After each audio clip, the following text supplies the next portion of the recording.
자, 고령자 통계를 또 보면 고령자 인구가 급속도로 늘고 있어요. 자, 보시면은 2023년도에 18.4%, 2030년도에 30년도까지 우리 보죠. 25%, 그 다음에 2040년도까지 보죠.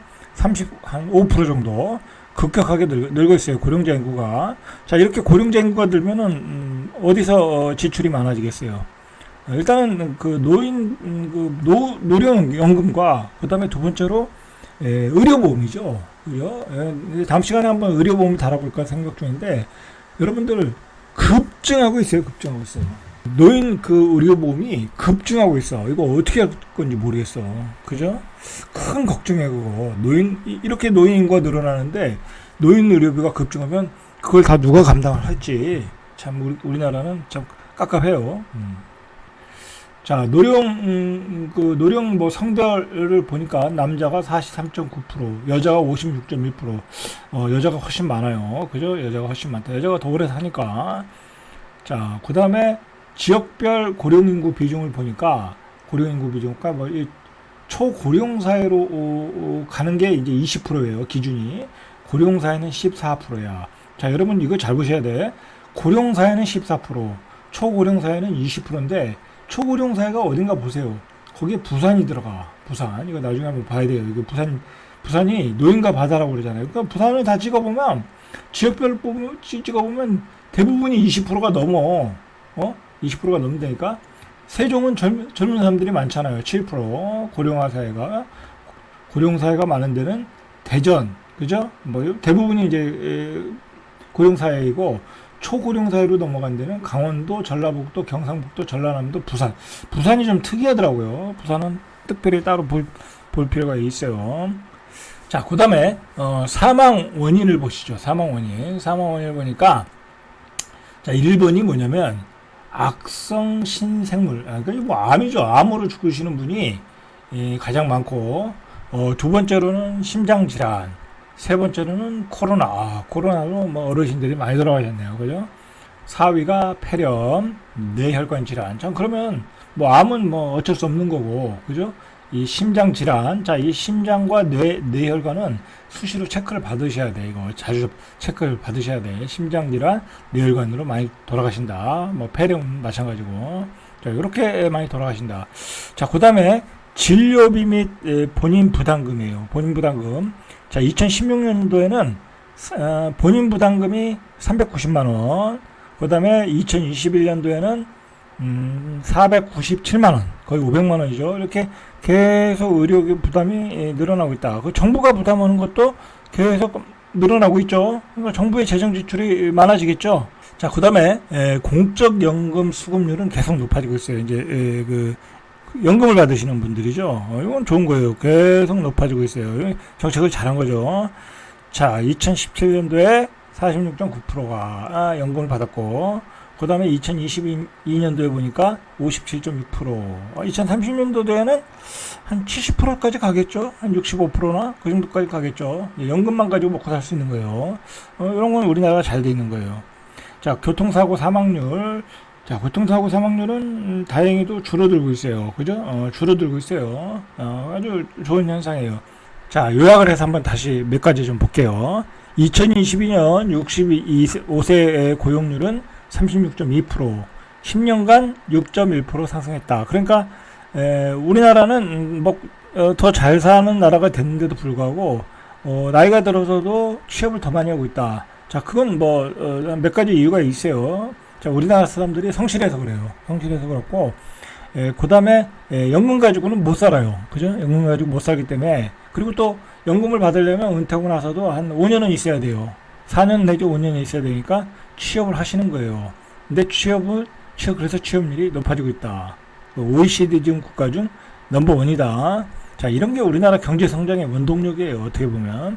자, 2021년 일하는 고령자의 생활비 부담은 본인과 배우자 부담이 93%다. 그리고 소득은 21% 정도, 소비 생활은 13.9%에 만족하고 있다. 자, 그러니까 이제 자식 도움을 안 받는다는 거예요. 그죠?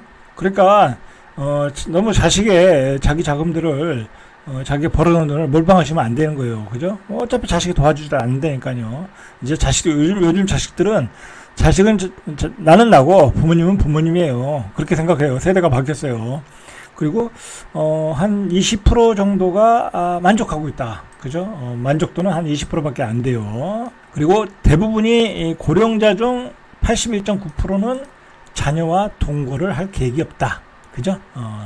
당연한 얘기예요. 당연한 얘기. 그리고 고령 인구는 2023년 65세 고령 인구는 950만 명. 그죠? 전체 인구의 18.4%. 점점 늘어나고 있어요. 점점 늘어나고 있어. 자, 전라남도가 25%, 경상북도가 23%, 부산이 22%. 예, 아무리 봐도 부산이 심각해요. 그죠? 부산. 젊은이들이 다 서울로, 수도권으로 올라오는 거야. 지역적으로도 너무 멀다 보니까. 그죠? 이건 부산은 특별히 또 따로 다뤄야 돼요. 자, 65세 기대 여명이 뭐냐면, 내가 몇 년을 더 살까? 그죠? 그거죠. 그러니까 한 21년 정도 더 살겠다. 그죠? 86살. 한 86에서 한 88살까지. 요즘 그렇게 다 돌아가시잖아요. 그죠? 75세 기대율은 13.4%. 뭐 사실 많이 남았어요. 그죠? 많이 남은 거야. 적게 남은 거 아니야. 열심히 사셔야죠. 자, 고령자의 순자산을 보니까 4억 5,364만 원 정도다라는 거죠. 자, 우리나라 순자산이 결국 적지가 않아요. 적지가 않아. 많은 편이에요. 순자산이 4억 5,364만 원. 자, 돈이 없으면 이거 주택연금 가입해가지고, 그죠? 매달 얼마씩 받으면서 생활하면 되는 거예요. 그런데 상대적 빈곤율은 우리나라가 1위예요. 그죠? 40.4%. 그죠? 40.4%. 그 다음에 호주가 22%, 미국이 21%. 그죠? 우리나라 상대적 빈곤율이 좀 높아요. 자, 2022년 65세 고령자 10만 명당 보행 교통사고, 그러니까 보행 건널목을 인도를 건너다가 사망하는 비율이 6.2, 부상률은 111.1. 자, 다행히 낮아지고 있다. 자, 가족 관계의 만족도, 가족들과 잘 지내냐라고 볼 때 전반적인 가족 관계는 한 5% 정도가 만족하더라. 그죠? 그러니까 반은 만족하고 반은 만족 못하고 있는 거예요. 그죠? 반은 만족하고. 자, 이 생활비, 그죠? 생활비를 어떻게 마련하는가를 보니까 65세에서 70세, 뭐 요걸 보죠. 요건 75세 이상이고, 근로와 사업소득이 88.4%. 그죠? 그러니까 벌어서 쓴다는 거예요. 재산소득이 그동안 벌어놨던 거 2.9%, 연금과 퇴직급여가 7.8%. 그러니까 연금 가지고는 안 된다라는 거잖아요. 그죠? 예금이 0.9%. 그러니까 벌어서 쓰는 돈으로 먹고 살고 있다라는 거죠. 그죠? 벌어서 참 나이 들어서도 죽을 때까지 일을 해야 되는 거예요. 그죠? 그나마 다행인 게 우리나라 사람들은 근면성실하니까 이렇게 죽을 때까지 일하는 거예요. 그죠? 뭐 그걸 운명으로 생각하는 게 우리나라 사람들이에요. 어떻게 보면. 자, 인구추이를 보니까 고령 인구추이가 2035년에 30%. 자, 초고령화가 20%니까 2035년에는 30%. 그죠? 노인 부양비도 급격하게 올라가요. 그죠? 자, 2030년에서 35년 사이에는 뭔가 큰 일이 일어나겠죠. 그죠? 뭔가 어떤 우리 사회의 어떤 구조적인 변화가 크게 일어날 수 있다. 이제 그렇게 보셔야 돼요. 노인 인구의 급증, 어떤 재정적인, 재정에서 많은 많은 재정이 필요로 할 수 있다. 노인 고령화 문제로. 자, 고령화 가구도 이렇게 증가를 하는 거예요. 그죠? 고령화 가구도 증가한다. 자, 65세 이상 주택 소유율도 계속 증가를 하겠죠. 그냥 뭐 나이가 들었는데 뭐 전세 얻으러 다니고 그럴 수 없잖아요. 그러니까 그 살던 집에 계속 사는 거예요. 그죠? 살던 집에 계속 사는 거예요. 자, 보시면 가구주 연령별 주택 소유율을 봐도 79세까지는 계속 올라가잖아요. 80세 이상 되면 이제 떨어지는 게 이제 뭐 자식에게 증여하거나 뭐 그런 경우가 있으니까 자, 계속 올라가는 거예요. 주택 소유율이. 자, 1인당 본인 부담 의료비도 계속 증가하는 거예요. 그러니까 나이 들어서 계속 우리가 들어가는 돈은 의료비예요. 그 의료비 지출을 줄이면은 그만큼 건강이 나빠지는 거예요. 그죠? 과감하게 검사 받으시고 이제 그러실 필요가 있는 거죠. 장기 요양자 비율도 점점 증가하고 있어요. 자, 노인복지시설도 전년 대비 5.2% 계속 증가하고 있죠. 노인복지시설도 이렇게 증가하고 있어요.